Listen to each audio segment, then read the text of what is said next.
ইনষ্টাগ্ৰামত ভাইৰেল হৈ থকা এডাল গিম্বেল অৰ্ডাৰ দিছিলোঁ আজি। গিম্বেলডাল আহি পালেহি।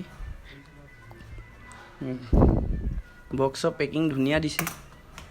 বাকী খুলি চাওঁ এতিয়া ইয়াৰ ভিতৰত কি ওলায়।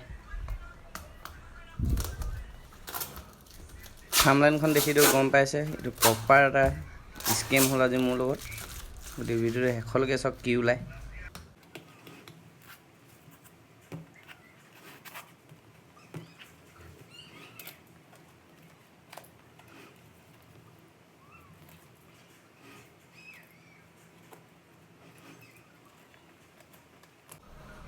টেপ পূৰা অকাই পকাই মাৰিছে, খুলিবলৈ বহুত দেৰি লাগিছে।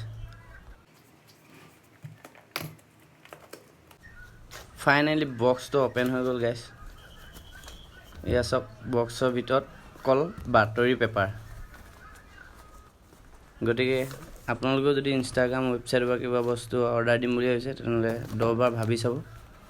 এয়া গিম্বেলৰ নামত বাতৰি পেপাৰ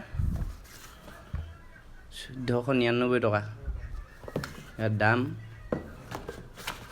আৰু লগত এডাল চেলফি ষ্টিক যোৱা দি পঠিয়াইছে বাৰু, যি কি নহওক। আজি এই ভিডিঅ'টো আপোনালোকৰ লগত শ্বেয়াৰ কৰা এটাই উদ্দেশ্য, মোৰ লগত যেনেকুৱা স্কেম হয় আপোনালোকৰ লগতো যাতে নহয়। গতিকে ভিডিঅ'টো শ্বেয়াৰ কৰি দিব আপোনালোকৰ বন্ধুবৰ্গৰ মাজত। আৰু এই অচিনাকি ইনষ্টাগ্ৰাম ৱেবছাইটৰ পৰা একো বস্তু অৰ্ডাৰ নকৰিব। 1500 টকা বৰবাদ।